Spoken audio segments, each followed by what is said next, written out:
مومن اور کھجور کا درخت۔ پیارے رسول صلی اللہ علیہ وسلم کی مبارک مجلس منعقد ہے۔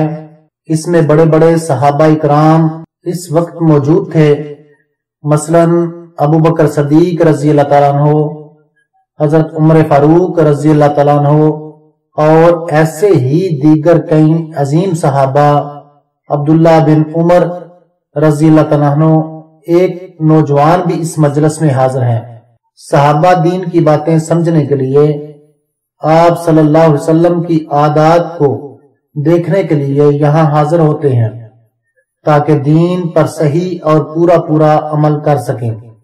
پیارے رسول صلی اللہ علیہ وسلم کا سمجھانے کا انداز بھی بہت پیارا ہے، بہت اچھا ہے، اور سب سے بڑھ کر یہ کہ مؤثر بھی ہوتا ہے۔ رسول اللہ صلی اللہ علیہ وسلم نے دین ہی کی ایک بات سمجھانے کے لیے سوال کیا، درختوں میں ایک ایسا درخت ہے جس کے پتے نہیں جھڑتے، مسلمان کی مثال بھی اس درخت کی مانند ہے، وہ درخت کون سا ہے؟ سوال سن کر صحابہ سوچنے لگے، جنگل کے جتنے درخت معلوم تھے ان کو یاد کیا، ان کی صفات پر غور کیا، لیکن ایسا کوئی درخت ذہن میں نہ آیا جس کے پتے کبھی نہیں جھڑتے۔ نوجوان عبداللہ بن عمر رضی اللہ تعالیٰ عنہ کے ذہن میں ایک درخت کا نام تو آیا، لیکن ابھی عمر چھوٹی تھی، یہی کوئی 14-15 سال۔ سوچنے لگے کہ بڑے بڑے صحابہ تو جواب دے نہیں پائے، میں کیسے بولوں؟ اکثر طلبہ ذہین ہوتے ہیں، جواب تو انہیں معلوم ہوتا ہے لیکن بتانے میں ہچکچاتے ہیں، پرچہ حل کرتے وقت صحیح جواب نہیں لکھ پاتے۔ ایک کامیاب اور ذہین طالب علم کے لیے ضروری ہے کہ وہ اپنی اس جھجک کو دور کرے۔ جی ہاں، تو بات کر رہے تھے عبداللہ بن عمر رضی اللہ تعالیٰ عنہ کو بھی جواب دینے میں جھجک آڑے آ گئی۔ صحابہ اکرام سے جواب نہ بن پڑا تو عرض کیا، یا رسول اللہ صلی اللہ علیہ وسلم، آپ خود ہی بتائیے وہ کون سا درخت ہے؟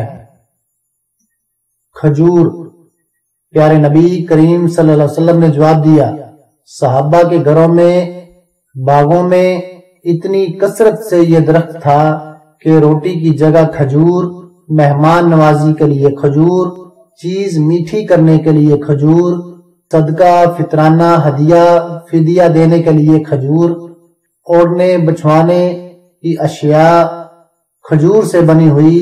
لیکن عجیب بات ہے، کسی کا ذہن اس طرف گیا ہی نہیں۔ رسول اللہ صلی اللہ علیہ وسلم کا جواب سن کر عبداللہ بن عمر رضی اللہ تعالیٰ عنہ نے سوچا، کاش میں جواب بتا دیتا، میں نے بھی تو یہی سوچا تھا، لیکن کیا کرتے، بتانے کا وقت گزر چکا تھا۔ انہوں نے اپنے والد محترم عمر رضی اللہ تعالیٰ عنہ سے ذکر کیا تو انہوں نے کہا کہ بیٹے، اگر تم اس وقت بتا دیتے تو میرے لیے یہ اتنا یعنی بہت زیادہ مال ملنے سے کہیں زیادہ خوشی کا باعث ہوتا۔ اور اب آئیے ہم اپنا دماغ لڑائیں، علم بڑھائیں اور دیکھیں کہ مومن اور کھجور کے درخت کی صفات میں کیا مشترکہ خوبیاں ہیں۔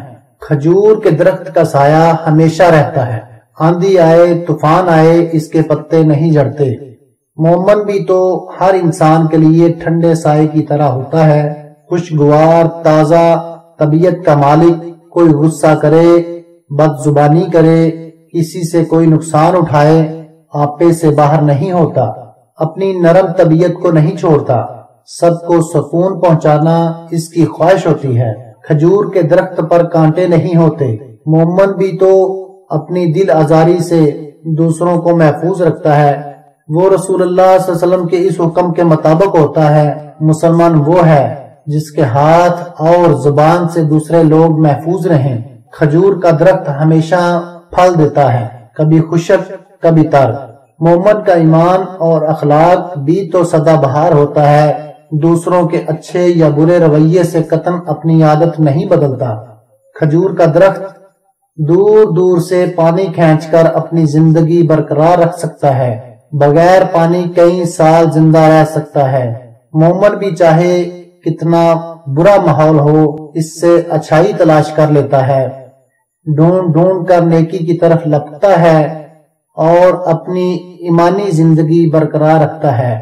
کھجور کے درخت کی عمر کئی ہزار سال ہوتی ہے۔ مومن کی عمر چھوٹی ہو یا بڑی، وہ دنیا میں ایسی نیکیاں چھوڑ جاتا ہے جو ہزاروں سال گزرنے کے باوجود لوگوں کے دلوں میں تر و تازہ رہتی ہیں۔ پھر جنت میں اسے کبھی موت نہیں آئے گی، وہ ہمیشہ ہمیشہ اس میں رہے گا۔ کھجور کی لکڑی، پتے، شاخیں، پھل سب کام آتے ہیں۔ اس کے پتوں سے ٹوکریاں، چٹائیاں، مسلے، بڑے بڑے گول اور چکور بڑولے وغیرہ بنائے جاتے ہیں۔ اس کی چھال چھتوں پر ڈالی جاتی ہے، گدوں اور تکیوں میں بری جاتی ہے۔ اس کی گٹھلیاں اونٹ کا چارہ ہیں۔ اس کا پھل شیرنی، شہد چینی کا کام بھی دیتا ہے اور اناج کے طور پر استعمال ہوتا ہے۔